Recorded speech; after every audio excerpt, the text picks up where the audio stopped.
তারপরের দিন হয়তো স্পিল ওভার হতে পারে। যাই হোক না কেন, এই মামলাটি একেবারে ওয়ান স্টেজ একেবারে সোনালি শেষ করে দেবেন, সে কথাও বলেছেন মহামান্য বিচারপতিরা।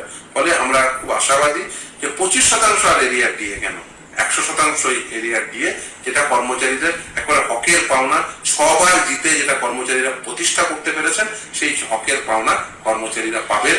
দিয়ে এআইসিপিআই অনুযায়ী দিতে হবে, কারণ সেটাই রোপারুল 2009-এর স্ট্যাটুটে বলা আছে, সেটাই স্ট্যাটুটরি ডিকটাম। ফলে সেই অনুযায়ী আমাদেরকে 100% এরিয়া দিয়ে দিতে হবে।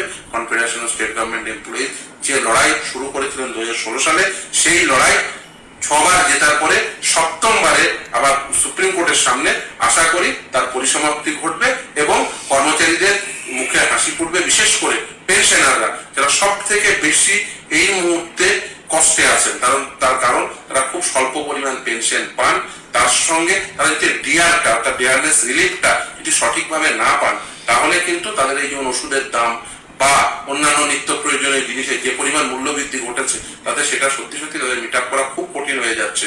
ফলে আমরা চাইছি অতি দ্রুততার সঙ্গে এই মামলা শেষ হয়ে যাক। মহামান্য বিচারপতিরা বলেছেন আগামী কাল থেকে এই যে পূর্ণাঙ্গ শুনানি হয়ে এই মামলার পরিসমাপ্তি আশা করি অতি দ্রুততার সঙ্গে ঘটবে এবং কলকাতা হাইকোর্টের যে রায়, ট্রাইব্যুনালের যে রায়, সেটাই